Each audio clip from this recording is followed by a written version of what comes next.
আসসালামু আলাইকুম। প্রিয় দর্শক, অন্য মঞ্চের আলোচনায় আপনাদের সকলকে আমন্ত্রণ জানাচ্ছি।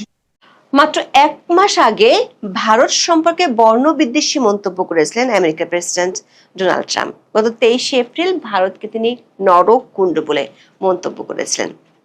একসময় মোদীকে পরম বন্ধু মানা ট্রাম্প দ্বিতীয়বার ক্ষমতায় আসার পর প্রথমে রাশিয়ার সাথে ভারতের সম্পর্ক, পরে বাণিজ্য শুল্ক ইস্যুতে ভারত যুক্তরাষ্ট্রের সম্পর্ক এক জটিল এবং বড় ধরনের টানাপোড়েনের রূপ নেয়।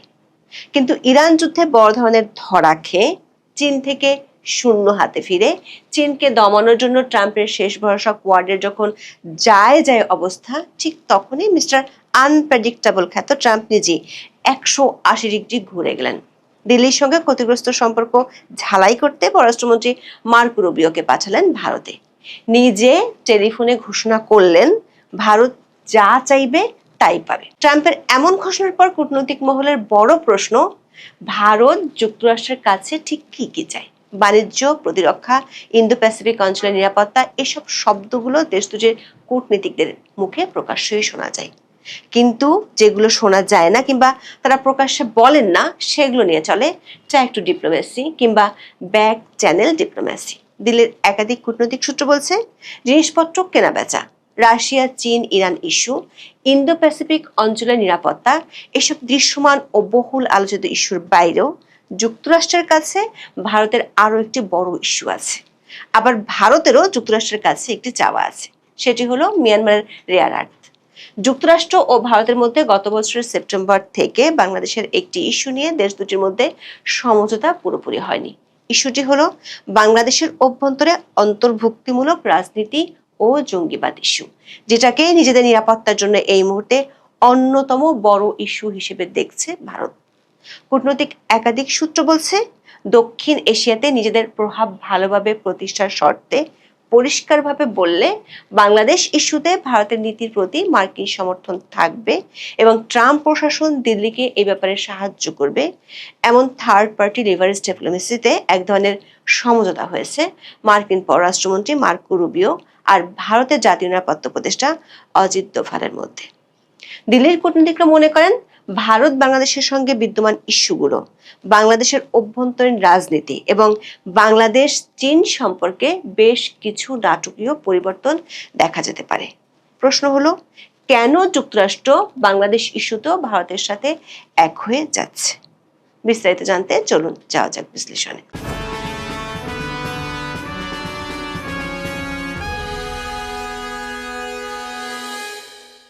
ভারতের প্রধানমন্ত্রী নরেন্দ্র মোদী আর যুক্তরাষ্ট্রের প্রেসিডেন্ট ডোনাল্ড ট্রাম্পের বন্ধুত্ব নিয়ে আন্তর্জাতিক সংবাদ মাধ্যমে বহু হেডলাইন হয়েছে, কিন্তু সেই বন্ধুত্বের সম্পর্কে গত ১.৫ বছরে বহু চড়াই উতরাইও দেখা গেছে। আন্তর্জাতিক সম্পর্কের কূটনীতিতে কোনো স্থায়ী শত্রু বা স্থায়ী মিত্র থাকে না, কেবল স্থায়ী জাতীয় স্বার্থই শেষ কথা। সেটি স্পষ্ট হয়ে উঠেছিল যখন ২০২৫ সালের মাঝামাঝি সময়ে ট্রাম্প প্রশাসন ভারতের উপর ২৫% পারস্পরিক শুল্ক এবং রাশিয়ার কাছ থেকে সস্তায় অপরিশোধিত তেল আমদানির দায়ে আরো ২৫% অতিরিক্ত শুল্ক সহ মোট ৫০% শুল্ক চাপিয়ে দিয়েছিল। এই অর্থনৈতিক সিদ্ধান্তের ফলে দুই দেশের মধ্যকার রাজনৈতিক বিশ্বাস ও দ্বিপাক্ষিক বাণিজ্য মারাত্মকভাবে ক্ষতিগ্রস্ত হয়েছিল।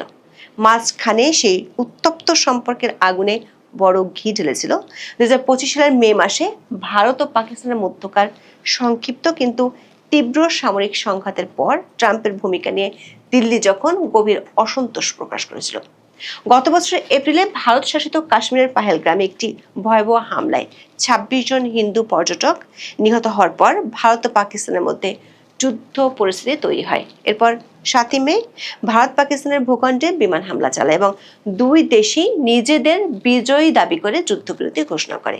এই যুদ্ধবিরতির মধ্যস্থতাকারী হিসেবে ডোনাল্ড ট্রাম্প নিজেকে জাহির করার চেষ্টা করলে ভারতের প্রধানমন্ত্রী নরেন্দ্র মোদী তা প্রকাশ্যে প্রত্যাখ্যান করেন এবং ট্রাম্পের ভূমিকাকে খাটো করে দেখান। বিপরীতে পাকিস্তান ট্রাম্পের প্রশংসা করে তাকে নোবেল শান্তি পুরস্কার দেওয়ারও দাবি তুলেছিল। কূটনৈতিক দূরত্ব আরও বেড়ে যায় যখন ২০২৫ সালের জুন মাসে ট্রাম্প হোয়াইট হাউসে পাকিস্তানের সেনাপ্রধান ফিল্ড মার্শাল আসিম মুনিরকে এক নজিরবিহীন মধ্যাহ্নভোজের আমন্ত্রণ জানান এবং সেপ্টেম্বর মাসে প্রধানমন্ত্রী শাহবাজ শরীফ ও সেনাপ্রধানকে একসাথে হোয়াইট হাউসে অভ্যর্থনা জানান।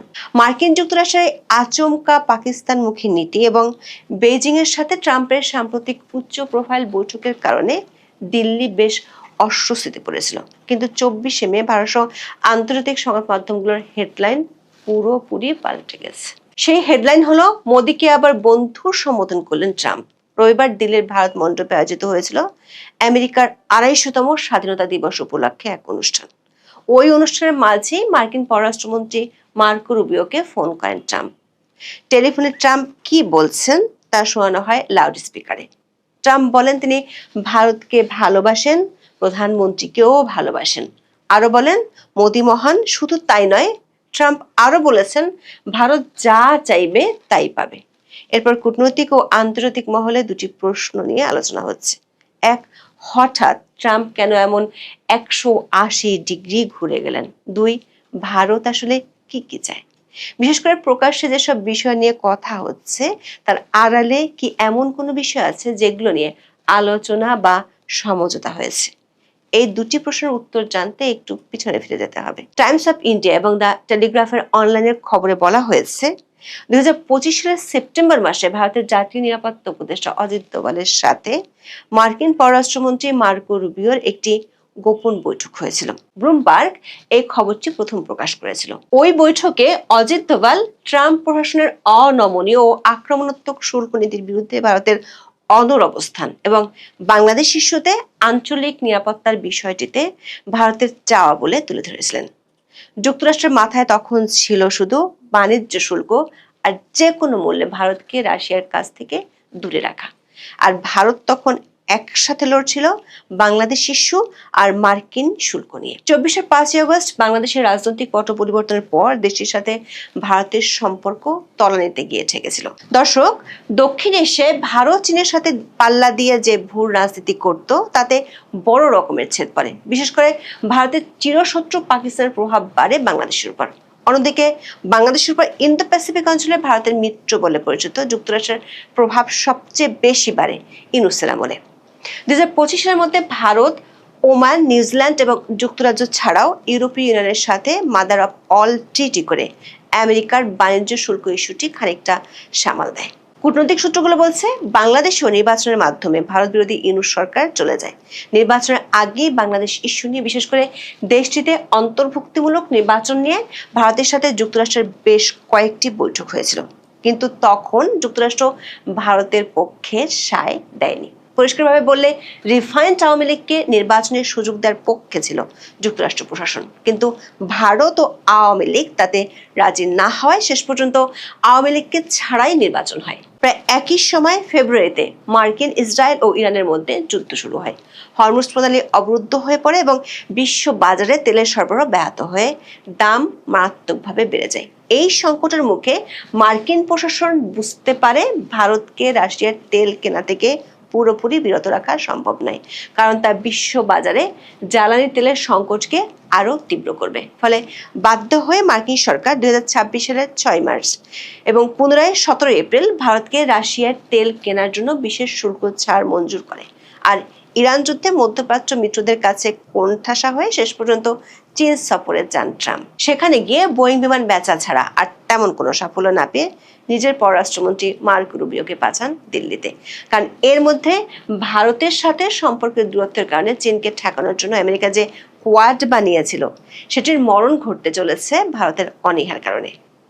কোয়াড অস্ত্রে শান দেওয়ার জন্য ডোনাল্ড ট্রাম্পের প্রশাসন অত্যন্ত বিশ্বস্ত ও কট্টর চীন বিরোধী হিসেবে পরিচিত পররাষ্ট্রমন্ত্রী মার্কো রুবিও গত 23 মে থেকে 4 দিনের সফরে আসেন ভারতে। তিনি একই সাথে মার্কিন যুক্তরাষ্ট্রের পররাষ্ট্রমন্ত্রী এবং জাতীয় নিরাপত্তা উপদেষ্টার দায়িত্ব পালন করছেন। দিল্লিতে মার্কো রুবিও ভারতের প্রধানমন্ত্রী নরেন্দ্র মোদী, পররাষ্ট্রমন্ত্রী ডক্টর এস জয়শঙ্কর এবং জাতীয় নিরাপত্তা উপদেষ্টা অজিত দোভালের সাথে অত্যন্ত সংবেদনশীল কিছু বৈঠক করেন। 24 মে হায়দ্রাবাদ হাউসে ডক্টর এস জয়শঙ্করের সাথে রুবিওর দ্বিপাক্ষিক বৈঠক অনুষ্ঠিত হয়, যেখানে দুই দেশের কৌশলগত অংশীদারিত্বের সামগ্রিক বিষয়গুলো বিস্তারিতভাবে আলোচনা হয়।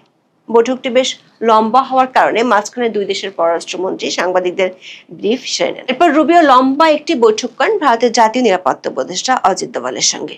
কূটনৈতিক সূত্রগুলো বলছে দুই দেশের নিরাপত্তা উপদেষ্টার বৈঠকে প্রধান আলোচ্য সূচি ছিল ভারতের পক্ষ থেকে দক্ষিণ এশিয়ায় তার আঞ্চলিক নিরাপত্তা এবং যুক্তরাষ্ট্রের পক্ষ থেকে চীন ঠেকাও বা ড্রাগন নীতির বাস্তবায়ন। পররাষ্ট্র মন্ত্রণালয়ের সোশ্যাল মিডিয়া প্ল্যাটফর্ম এক্সে এই বৈঠকের কথা জানিয়ে লিখেছে, দুই দেশের দ্বিপাক্ষিক কম্প্রিহেন্সিভ গ্লোবাল স্ট্র্যাটেজিক পার্টনারশিপ বা ব্যাপক বৈশ্বিক কৌশলগত অংশীদারিত্বকে সর্বোচ্চ অগ্রাধিকার দিয়ে প্রতিরক্ষা, নিরাপত্তা এবং কৌশলগত প্রযুক্তিগত সহযোগিতা জোরদার করার বিষয়ে অত্যন্ত ফলপ্রসূ আলোচনা হয়েছে। দোভাল আর রুবিওর মধ্যে যে আলোচনা হয়েছে তার ভিত্তি হলো ট্রাস্ট, যার পুরো নাম হলো transforming the relationship utilising strategic technology. এই ট্রাস্ট উদ্যোগটি মূলত 2025 সালের ফেব্রুয়ারিতে মোদির ওয়াশিংটন সফরের সময় ঘোষিত হয়েছিল। এই চুক্তির আওতায় দুই দেশের মধ্যে যৌথভাবে উন্নত সামরিক সরঞ্জাম উৎপাদন, গোয়েন্দা তথ্য আদান প্রদান এবং ভারত মহাসাগরীয় অঞ্চলে যৌথ টহল জোরদার করার বিষয়ে ঐকমত্য হয়েছে। দোভালের সাথে বৈঠকে কাউন্টার টেরোরিজম বা সন্ত্রাসবাদ দমন সহযোগিতার উপর বিশেষ জোর দেওয়া হয়। দোভাল পাকিস্তানের নাম উল্লেখ করে মার্কিন পক্ষকে জানান, সীমান্ত পারের সন্ত্রাসী নেটওয়ার্কগুলো এখনো অত্যন্ত সক্রিয়। এই প্রসঙ্গে আলোচনা হয়েছে বাংলাদেশ ও দেশের অভ্যন্তরীণ রাজনীতি নিয়ে। দর্শক, বাংলাদেশের অভ্যন্তরীণ রাজনীতিতে মার্কিন প্রভাবের কথা এখন ওপেন সিক্রেটের বিষয়। ভারতের পক্ষ থেকে জানানো হয়েছে, বাংলাদেশে অন্তর্ভুক্তিমূলক রাজনীতি না থাকায় এবং পাকিস্তানপন্থীদের তৎপরতা বাড়ায় ভারতের আঞ্চলিক নিরাপত্তা হুমকির মুখে পড়তে পারে। দিল্লির মতে বাংলাদেশে একটি ভারসাম্যপূর্ণ ও অন্তর্ভুক্তিমূলক রাজনৈতিক পরিবেশ বজায় রাখার জন্য কট্টরপন্থী দলগুলোর বিপরীতে আওয়ামী লীগ সহ অন্যান্য ধর্মনিরপেক্ষ শক্তিগুলোর টিকে থাকা খুবই দরকার। ভারত সফরে পাকিস্তান ইস্যুতে মার্কো রুবিও সরাসরি মন্তব্য করেছেন, বলেছেন অন্য কোনো দেশের সম্পর্কের ইস্যুতে ভারতের সাথে সম্পর্ক নির্ধারিত হবে না। আবার ভারতের চিকেন স্নেকের কাছে বাংলাদেশের তিস্তা প্রকল্পে চীনের বিনিয়োগ নিয়েও ভারতের উদ্বেগ আছে। অন্যদিকে ট্রাস্ট চুক্তির অধীনে যুক্তরাষ্ট্রের চাওয়া হলো মিয়ানমারের রেয়ার আর্থ ইস্যুতে ভারত যেন যুক্তরাষ্ট্রকে সাহায্য করে। এই চুক্তির একটি গুরুত্বপূর্ণ ইস্যু হলো ভবিষ্যৎ প্রযুক্তির জন্য প্রয়োজনীয় খনিজ সরবরাহ নিশ্চিত করা। দক্ষিণ এশীয় অঞ্চলে যুক্তরাষ্ট্রের সামনের দিনগুলোর সবচেয়ে বড় মাথা ব্যথা হলো মিয়ানমারের রেয়ার আর্থ এলিমেন্ট, তার জন্য দরকার ভারতের সাহায্য। কূটনৈতিক সূত্রগুলো বলছে, কূটনৈতিক পরিভাষা যখন দুই পরাশক্তি বা দেশ নিজেদের আনুষ্ঠানিক বৈঠকের মূল আলোচ্য সূচির বাইরে কোনো তৃতীয় দেশের অভ্যন্তরীণ পরিস্থিতি নিয়ে আলোচনা করে, তখন একে close door third party discussion বলা হয়। তার মানে হলো আলোচনাটি অত্যন্ত উচ্চ পর্যায়ের এবং সংবেদনশীল হওয়ায় এর গোপনীয়তা কঠোরভাবে রক্ষা করা হচ্ছে। এটি হলো এক ধরনের স্ট্র্যাটেজিক কনভার্জেন্স বা কৌশলগত মিলন। সূত্রগুলো বলছে, গত বছরের সেপ্টেম্বর থেকে কৌশলগত ব্যাক চ্যানেল বোঝাপড়া তৈরির জন্য অজিত দোভাল চেষ্টা করে আসছেন। দিল্লিতে দোভাল ও রুবিওর বৈঠকের পর সেই চেষ্টা অনেকখানি সহজ হয়ে গেছে। এর সূত্র ধরে এখন শুরু হতে পারে থার্ড পার্টি লেভারেজ ডিপ্লোম্যাসি বা কূটনীতি, যেখানে মূল লক্ষ্য হলো ভারত তার নিজের ভূ রাজনৈতিক স্বার্থ উদ্ধারের জন্য সরাসরি সংঘাত বা আলোচনায় না গিয়ে শক্তিশালী বন্ধু রাষ্ট্র যুক্তরাষ্ট্রের প্রভাবকে পর্দার আড়াল থেকে নিখুঁতভাবে ব্যবহার করবে। আর সেটি হলে বাংলাদেশের অভ্যন্তরীণ রাজনীতিতে নতুন নতুন অনেক মেরুকরণ দেখা যাবে। আবার এই পরিস্থিতি এমন এক সময় তৈরি হয়েছে যে সময় শেখ হাসিনার বাংলাদেশে ফেরার ইস্যুটি নিয়ে আলোচনা বেশ জমে উঠেছে। শেখ হাসিনা এরই মধ্যে একাধিক ভারতীয় পত্রিকায় ইমেল সাক্ষাৎকার দিয়ে ঘোষণা করেছেন তিনি বাংলাদেশে ফিরে বিচারের মুখোমুখি হতে চান। ভারত ও বাংলাদেশের মধ্যে কূটনৈতিক সংবেদনশীল একটি ইস্যু হলো শেখ হাসিনার প্রত্যাবর্তন। ইউনূসের আমলে অন্তর্বর্তী সরকারও জানতো রাজনৈতিক কারণে ভারত শেখ হাসিনাকে এভাবে ফেরত দিবে না। যমুনা টেলিভিশনকে এক সাক্ষাৎকারে বিষয়টি স্বীকার করেছেন সে সময়কার পররাষ্ট্র উপদেষ্টা তৌহিদ হোসেন। সূত্রগুলো বলছে, দোভাল ও রুবিওর আলোচনার সূত্র ধরে যুক্তরাষ্ট্র যদি বাংলাদেশে থার্ড পার্টি লেভারেজ ডিপ্লোম্যাসি বা কূটনীতির বাস্তবায়ন ঘটাতে চায়, তাহলে শেখ হাসিনা ইস্যুতে নতুন করে ভাবতে হবে বাংলাদেশের ক্ষমতাসীন বিএনপি সরকারকে। ওই কিচেন ক্যাবিনেট যেমন প্রতি মঙ্গলবারে যমুনায় আলাদা করে বৈঠকে বসতো বলে তৌহিদ হোসেন সেই মন্ত্রিসভায় থাকার সময়ই জানতে পেরেছিলেন এবং মঙ্গলবারের ওই আন্তরিক বৈঠক থেকেই সকল সিদ্ধান্ত নেওয়া হতো সরকার পরিচালনার, তাহলে প্রশ্ন জাগে ওই কিচেন ক্যাবিনেট মানে আসিফ নজরুল, রিজওয়ানা হাসান, ফাউজুল কবির খান, আদিলুর রহমান খান শুভ্র, সালেউদ্দিন আহমেদরা এখনো কোথাও আলাদাভাবে বসে সরকার পরিচালনা করছেন কিনা। ইউনূসের উপদেষ্টাদের এমন অবস্থা হয়েছে যে ক্ষমতা ছাড়তে না ছাড়তেই প্রথম ব্রিগেডিয়ার জেনারেল সাখাওয়াত হোসেন সংবাদ মাধ্যমকে ডেকে বিস্তারিত সাক্ষাৎকার দিয়ে বললেন যে ইউনূসের সরকারের যা যা দোষ সেসবের মধ্যে কিচ্ছুতে তিনি ছিলেন না, সব দোষ করেছে ইউনূসের একটা কিচেন ক্যাবিনেট, যেই কিচেন ক্যাবিনেট নাকি ইউনূসের সঙ্গে মিলে সরকারটা পরিচালনা করত। আর তাদের মতো সহজ সরলরা বারবার পদত্যাগ করতে চেয়েছেন বটে, কিন্তু ইউনূসের অনুরোধে শেষ পর্যন্ত আর পদত্যাগ করে ওঠেন নাই। মানে 18 মাস ধরে ক্ষমতা ভোগ করেছেন, মন্ত্রিত্ব থেকেছেন, সকল সরকারি সুযোগ সুবিধা পেয়েছেন, ক্ষমতা এক্সারসাইজ করেছেন। এরপর যে মাত্র ক্ষমতা গিয়েছে সাথে সাথে বলেছেন যে তারা একদম সহজ সরল কিচেন ক্যাবিনেটের সব দোষ। এরপরে তো সেই কিচেন ক্যাবিনেটে কারা আছেন সেটা রীতিমতো এক রকমের বিস্তারিত বর্ণনা দিয়ে বুঝিয়েই দিল দৈনিক মানবজমিন পত্রিকা, এবং তখন বুঝতে বাকি থাকলো না যে সৈয়দা রিজওয়ানা হাসান, আদিলুর রহমান খান শুভ্র, ফাউজুল কবির খান, আসিফ নজরুল সহ একটা ইউনূস গং ছিল ইউনূসের এই উপদেষ্টা মণ্ডলীর ভেতরেই, যারা কিনা মানবজমিন পত্রিকা বলছেন যে হাদির হত্যাকাণ্ড থেকে শুরু করে ডেইলি স্টার প্রথম আলোতে আগুন দেওয়া থেকে শুরু করে নানা রকম নৈরাজ্য ঘটিয়ে শেষ পর্যন্ত নির্বাচনটা পিছিয়ে দেওয়ার ধান্দায় ছিলেন। এবং এই কিচেন ক্যাবিনেটের সদস্যরা যে বিভিন্ন বিদেশি দূতাবাসের সঙ্গে, বিদেশি পক্ষের সঙ্গে যোগাযোগ রাখতেন নিয়মিত, সেটাও মানবজমিন তখন তাদের সেই প্রতিবেদনে লিখেছিল। এরপর ওই কিচেন ক্যাবিনেটের এক সদস্য সৈয়দা রিজওয়ানা হাসান, যাকে সবচেয়ে প্রভাবশালী সদস্য বলে মনে করা হয়, যাকে সবচেয়ে প্রভাবশালী সদস্যদের একজন মনে করা হয়, সৈয়দা রিজওয়ানা হাসান আবার সংবাদ মাধ্যমকে ডাক দিলেন। টেলিভিশনের সঙ্গে সাক্ষাৎকারে তিনি বললেন তাদের হয়তো অনেক ভুল হয়ে থাকতেও পারে, কিন্তু শেষ পর্যন্ত তারা নির্বাচনটা এমন ভাবে সাজিয়ে গুছিয়ে করেছেন যে চরমপন্থীরা মেইন স্ট্রিমে, মূল ধারায় আসতে পারেনি। মানে শেষ পর্যন্ত তারা জামায়াতে ইসলামীকে ক্ষমতায় আসতে দেন নাই, তারা দেশের এমন উপকার করেছেন যে শেষ পর্যন্ত তারা বিএনপিকেই ক্ষমতায় এনে ছেড়েছেন। আর আসিফ নজরুলও চলে গেলেন সংবাদ মাধ্যমে। বিবিসি বাংলার সঙ্গে বিস্তারিত সাক্ষাৎকারে তিনি বললেন যে না, তিনিও কিচেন ক্যাবিনেটে ছিলেন না, তবে মাঝে মাঝেই আইন এবং রাজনৈতিক সংস্কার এসব প্রসঙ্গে তার ডাক পড়তো বটে। আর সবচেয়ে বড় কথা, যদি বা তিনি কিচেন ক্যাবিনেটে ছিলেন, তিনিও খারাপ কাজে ছিলেন না। তিনিও মার্কিন যুক্তরাষ্ট্রের সঙ্গে নির্বাচনের মাত্র 3 দিন আগে যে বাণিজ্য চুক্তিটি ইউনূস সরকার করে ফেলেছে, সেই চুক্তিটির বিষয়ে আইন উপদেষ্টা হলেও তার সঙ্গে কোনো আলাপ হয়নি। এবার পররাষ্ট্র উপদেষ্টা তৌহিদ হোসেন বেরিয়ে এসেছেন। তিনি যমুনা টেলিভিশনকে একটা বিস্তারিত সাক্ষাৎকার দিয়েছেন। তিনিও বলেছেন না, তিনি কোনো খারাপ কাজের সঙ্গে ছিলেন না, তিনি ওই কিচেন ক্যাবিনেটে ছিলেন না। কিচেন ক্যাবিনেটে যারা ছিল তাদের সঙ্গে তার একটা বিশেষ কারণে এক সভায় তাকে ডাকলে সাক্ষাৎ হয়ে যায়, এবং তখন তিনি জানতে পারেন যে ওই কিচেন ক্যাবিনেটের কথাতেই সরকারটা পুরো পরিচালিত হচ্ছিল, যদিও তার ওই ব্যক্তিদের সরকার পরিচালনার তেমন অভিজ্ঞতা কোনো ছিল না। কিন্তু যেহেতু সর্বোচ্চ পর্যায়ে, উচ্চ পর্যায়ে তাদের কথাই শোনা হতো, কাজেই তারাই সরকারটা চালাতেন। মানে ইউনূস সাহেব যেহেতু তাদের কথা শুনতেন, কাজেই তারাই সরকারটা চালাতেন। এখন তৌহিদ হোসেন ওই 7 জনের নাম বলেছেন কিনা যমুনা টেলিভিশনের সাক্ষাৎকারে বলা যায় না। আজকে যতটুকু যমুনা টেলিভিশন সংবাদে শুনিয়েছে সেখানে উনি কোনো নাম উচ্চারণ করেন নাই, কিন্তু যমুনা টেলিভিশন 7 জনের ছবি দেখিয়ে দিয়েছে আর এরপর সংবাদপত্রগুলো কিচেন ক্যাবিনেটের সিদ্ধান্তে চলতো অন্তর্বর্তী সরকার, 3 বার নাকি তৌহিদ হোসেনও পদত্যাগের সিদ্ধান্ত নিয়েছিলেন। ইত্তেফাক বলছে যে অন্তর্বর্তী সরকার পরিচালনায় 7 সদস্যের একটা কিচেন ক্যাবিনেট সক্রিয় ছিল বলে দাবি করেছেন সাবেক উপদেষ্টা তৌহিদ হোসেন।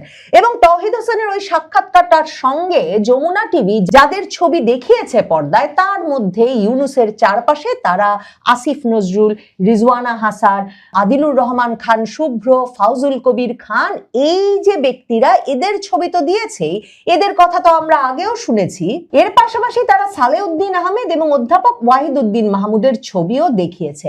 এখন পররাষ্ট্র উপদেষ্টা তৌহিদ হোসেন তিনি শুধু যে কিচেন ক্যাবিনেটের কথা বলেই তার এই বিস্ফোরক সাক্ষাৎকার শেষ করেছেন তাই নয়, 2024-এর জুলাই আগস্ট আন্দোলনে ডিপ স্টেট যে সক্রিয় ছিল সে কথা খুব স্বাভাবিকভাবেই স্বীকার করে নিয়ে তিনি বলেছেন অবশ্যই সব কিছুর পেছনেই ডিপ স্টেট তো থাকতেই হবে।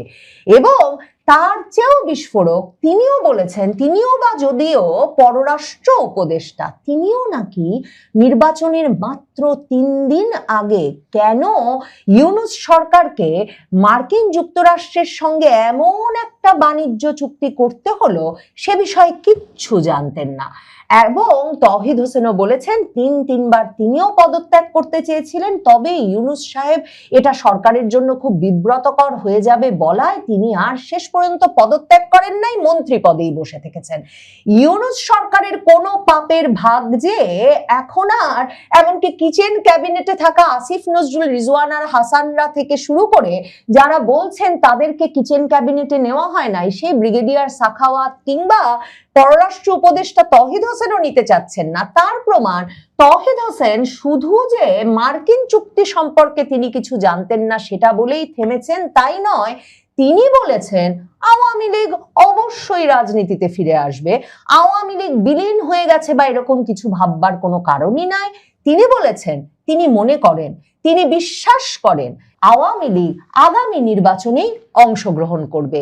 এই সব মিলিয়ে প্রশ্ন জাগে যে যেই ডিপ স্টেটের কথা তৌহিদ হোসেন এতটা অবলীলাক্রমে বললেন এবং সেই ডিপ স্টেট যেই ইউনূসকে ক্ষমতায় বসিয়েছিল, নিশ্চয়ই তৌহিদ হোসেনের মনেও প্রশ্ন জাগে যে ওই ডিপ স্টেটের ভেতরে কারা কিচেন ক্যাবিনেট হবে সেটাও নিশ্চয়ই, মানে কোন উপদেষ্টারা মিলে সরকারটা পরিচালনা করবে সেটাও নিশ্চয়ই কোনো ডিপ স্টেটই ইউনূসকে ঠিক করে দিয়েছিলেন।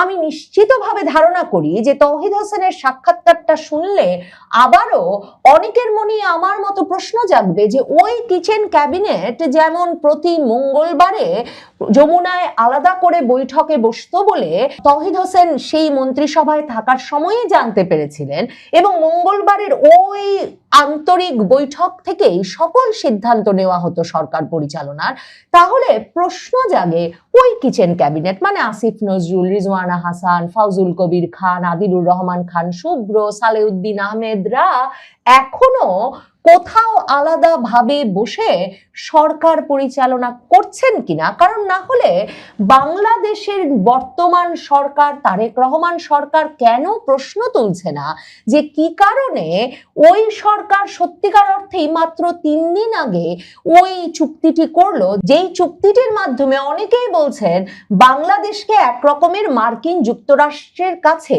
সুই থেকে বোয়িং বিমান পর্যন্ত সব কিছু কেনার এক দাসত্বের শৃঙ্খলে সরাসরি বেঁধে ফেলা হয়েছে। এবং প্রশ্ন জাগে যে ওই ডিপ স্টেটের কথায় যদি এখনো বর্তমান সরকার না চলে, ওই কিচেন ক্যাবিনেটের পরামর্শক্রমে যদি এই বর্তমান সরকারও পরিচালিত না হয়, তাহলে তৌহিদ হোসেন যে বলছেন যে তিনি বিশ্বাস করেন আওয়ামী লীগ ফিরে আসবে, অথচ ইউনূস সরকার আওয়ামী লীগের রাজনৈতিক কার্যক্রমের উপর নিষেধাজ্ঞা দিল 2025 সালে এবং সেই অধ্যাদেশের মাধ্যমে দেওয়া নিষেধাজ্ঞাকে কিনা নির্বাচিত প্রধানমন্ত্রী তারেক রহমান এসে আইনে পরিণত করলেন। প্রশ্ন তো জাগতেই পারে কোন ডিপ স্টেট এখনো কাজ করছে আর কোন হাওয়া বদলের আঁচ পেয়ে ইউনূস সরকারের একের পর এক উপদেষ্টা, আমি ছিলাম না কিচেন ক্যাবিনেটে, আমি থাকলেও মার্কিন চুক্তির বিষয়ে জানতাম না, আমি থাকলে ঠিক 7.62 স্নাইপার কারা চালিয়েছিল বের করতাম, কিংবা আমি বিশ্বাস করি আওয়ামী লীগ রাজনীতিতে ফিরবেই, এসব কথা বলে একরকমের জনসমক্ষে আত্মসমর্পণ করছে এবং দোষ কাটিয়ে নিতে চাইছেন, সেগুলো খুব বড় প্রশ্ন বটে। সম্ভবত তৌহিদ হোসেন বুঝতে পারছেন হাওয়া বদলে যাচ্ছে, মানুষ জবাবদিহিতা চাইছে এবং ইউনূস সরকারের আমলে তারা যে একরকমের দেশটা বেচে দিয়েছেন ইউনূসের বিদেশি প্রভুদের নির্দেশনায়, সেটাও বুঝতে শুরু করেছে। আর তৌহিদ হোসেনরা সম্ভবত কিছুটা শঙ্কিত, কিছুটা উদ্বিগ্ন যে আওয়ামী লীগ রাজনীতিতে ফিরে আসছে।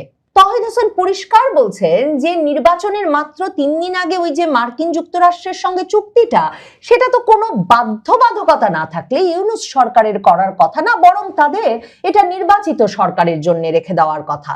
তবে নতুন সরকার, বিএনপি সরকার নিয়ে কোনো মন্তব্য করতে রাজি হন নাই তৌহিদ হোসেন।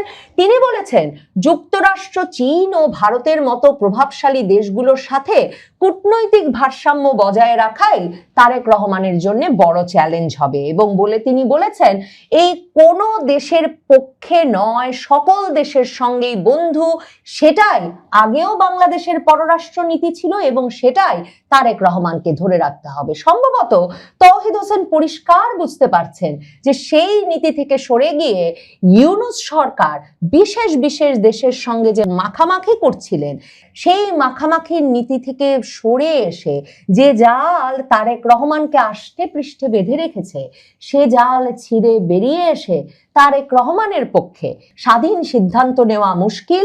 তাই বোধহয় তিনি বলছেন আগামী নির্বাচনে আওয়ামী লীগ অংশ নেবে। তবে সেই নির্বাচনটা কবে অনুষ্ঠিত হবে, 5 বছর পরে নাকি তার আগেই, সে বিষয়ে কোনো মন্তব্য করেন নাই ইউনূসের উপদেষ্টা তৌহিদ হোসেন।